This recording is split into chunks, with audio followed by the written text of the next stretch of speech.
Hey everybody, it's CompHelp. Thank you for watching this video. In this video, I'm going to go over my top 5 iPad applications. Let's go ahead and get started. Hitting number 5, we have Pulse News. This is actually a free application, and I must say it's an awesome application. You go ahead and you can add your RSS feeds, tons of them, and you just pretty much read all your news in this nice, beautiful format. Let me tell you, this application is the all-in-one whatever you need for RSS feeds. I think I've repeated myself a million times. Alright, so let me go ahead and show you here. You can make tabs, and you can add, like, let's say one tab is I have for tech, another tab I have for other things that really don't make sense, that don't belong in other tabs, and 4 and 5, I actually don't know why I have those. But home is, let's say, my animation. I like animation. So all these feeds right here are about animation. Let's go ahead and check out tech. There we go. So now I have my tech news. I have Gizmodo, Engadget, Mashable, Dig, things like that. Okay, so let's go ahead and check out Gizmodo. Alright, so I'm just like checking out these awesome thumbnails here, and I can actually slide across, and wow, you know, this is an awesome interface to be like you know, reading my news. Alright, so I'm interested in, let's say, this article. I click it, and right there I have a little preview of what's in the article. If I'm interested even more, what I can do is actually click more, or you can click web. And what it does is it brings in like the full article right here. My internet is pretty much crap, so I mean, you know, it's going to take a while. Plus Gizmodo is kind of a filled website of images and stuff. So anyways, there we go. You can zoom in, read your article, and go along with your day. Pretty great. You know, you have your share options. You have favorite. You can create an account and favorite some stuff. You can Facebook, you know, post it on Facebook, tweet out the stuff. A lot of awesome features. So there you go. And also, let's say I'm reading this article. I can also view other articles right here on the side. You know, cool. Now, what you can also do is flip it this way. Great, in portrait mode. And I want to read, I don't know, this article, say, and we have a nice view. Okay, it takes over like the whole iPad this time. In the number 4 spot, we have iBooks. Yeah, I know iBooks is kind of like a default, you know, application made by Apple and everything, but I gotta say it's one of my favorites. I use it all the time.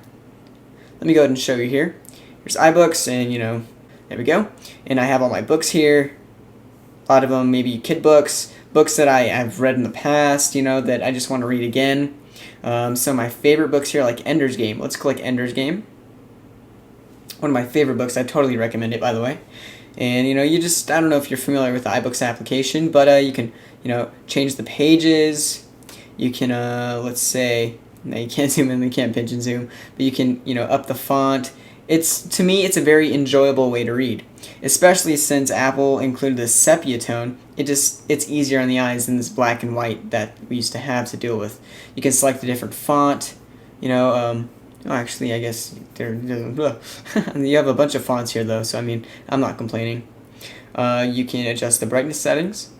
I wish they actually made the iPad go that low by default. It can't go that low, but you know. So you can bookmark pages. There's so much you can do. You can highlight text. Highlight, I don't know. You can make notes. There's just so much here. So there you go. You have your library of books. Awesome. And what you can also do is add PDFs. There you go. So I have my PDF books right here. And you can easily import PDFs from an application I'm going to show you in the future. And you can also import them from email, things like that. So really great. So, hitting the number 3 spot, we have Netflix. That's right, Netflix. I love Netflix. I watch Netflix all the time, and I'd opened it up for you, but due to copyright reasons, I can't really show you much. So, open to Netflix. It's pretty much, I watch a lot of watch instant in-streaming videos, so I mean, that's why I have Netflix there, because I watch a lot of movies. I'll have it propped on the side of my desk while I'm doing some work or something. So, really great. Netflix is an awesome application. It's a must-have on your iPad. Number 2 spot, we have Twittelator. That's right, Twittelator. Actually, a big competitor for this application, I would say, is the default Twitter application that they made for the iPad maybe a few months ago. But, I mean, definite competitors here, but I just like Twittelator for one specific feature. I'm going to show you that in a bit. So I use Twittelator, oh my gosh, way too many times a day. So here we go. We have my main feed here. You know, I'm sorry if the iPad is too bright. Let me go ahead and bring the brightness down. Okay, sorry, yes, my iPad is jailbroken. Okay, so anyways, we have our feeds here, you know, and let's say you want to refresh your tweets. You can either click this button up here, or you can just drag down, let go, and it'll start, you know, reloading your tweets if you have any other tweets. Anyways, so there you go. You have your main Twitter stuff, you have your private messages, and you have your mentions right here. Great. So I mean, I can check all that stuff if I want, and that's usually what I check. I don't know, maybe at least 1,000,000 times an hour. You have your trending topics, you have search, just so many great things down here. Alright, so my favorite feature on Twittelator would have to be how I go ahead and compose a tweet. So let's say I have my tweet here. I can even go in landscape mode, you know. Landscape mode is an awesome mode for Twittelator, by the way. I just go ahead and tweet whatever I need to tweet, great. And the winner for me, the winning feature, is a slide to send. Slide to send, awesome. So I don't accidentally send that tweet. I've done it countless times on other applications where I just, oops, oh, I accidentally sent it. Now I have to go and delete it and go and try to retweet again, you know, with my corrections or whatever. So slide to tweet is amazing. I love that feature. All right, so I didn't go over in landscape mode. So if you're in landscape mode, let's say I'm looking at my mentions, I can actually view the feed, you know, live feed from all the people I'm following, plus everybody who is mentioning me or messaging me through Twitter. So there we go. By the way, follow me on Twitter by going to twitter.com/comphelp. The number one application I'd have to say is Goodreader. It's a must-have application. It's a must-have. Right now, currently, it is running for $2.99, but believe me, this is your all-in-one application. It plays movies, videos,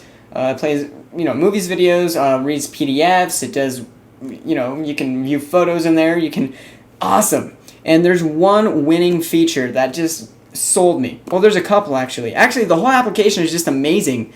There's just so much to this application. I can make maybe a 10-minute video just on this application, but I'm not going to. So you can actually organize, you know, files and stuff in here. If you don't know what it is at all, it's actually it's hard to explain because there's just so much to it. I don't know, you get all your files in here, you can download files to it, you can transfer files via Wi-Fi, which is an awesome feature using right here, just bam, you connect your computer to your iPad and transfer files freely, and it's great. And I know I'm not making any sense right now because I'm just so excited about this application. Anyways, you can go ahead and organize your files into folders, and the winning feature, like in a lot of my apps that I just showed, would have to be the download feature it has. So let's say you have a PDF or something, and I know there's multiple times where I know there's, like, let's say my professor at my college, he'll be like, all right, you guys have to go out and read this article. It's online and it's in a PDF format. Well, I want to take that PDF with me on the go while I'm going to my dentist appointments, running my errands. What I do is I go into Safari right here in my iPad, and I'm going to, I bookmarked this really quick. You go to the file that you want to download really quick. Let's just say this is the PDF or whatever. Okay, I actually uploaded this file for demonstration purposes. There you go. This is where I'm going to download my file. All you have to do is copy the link, okay, and you're actually going to go up to the top here and type G and then paste the link. Paste. Alright, so I have G and then the link to my download and click go. Now what that's going to do is actually going to open up Goodreader. And it's saying, alright, your download started. Let's go to web downloads. And right here on the side, it'll show that I was actually downloading this file. Now it's a super small file, so it's not like a loading bar or anything right now, so I don't need that anymore. But there we go. I just downloaded that file off the internet, and I can go ahead and click it, and I can actually start reading. So it's really great. Goodreader has an awesome feature. You can download files off the internet, whether it's videos, text files, PDFs, eBooks, well, whatever you need. Goodreader is a must-have application, and I would buy this 1,000,000 times if I could, just to give the developers, you know, the credit they need for it, because Goodreader is definitely one of those must-have applications. So there you go, guys. Those are my top 5 applications for my iPad. Those are the top applications I use. I use my iPad more for productivity, not for games. So, I mean, that's why I like to take all my reading on the go. Obviously, a reading app, reading app, reading app, and reading app. I do a lot of reading on my iPad. And you know what? This iPad is awesome. It's my awesome reader. And Netflix is just for my entertainment. So, there you guys go. Thank you for watching this video. Please thumbs up, comment, and subscribe. And yeah, maybe I'll catch you guys later.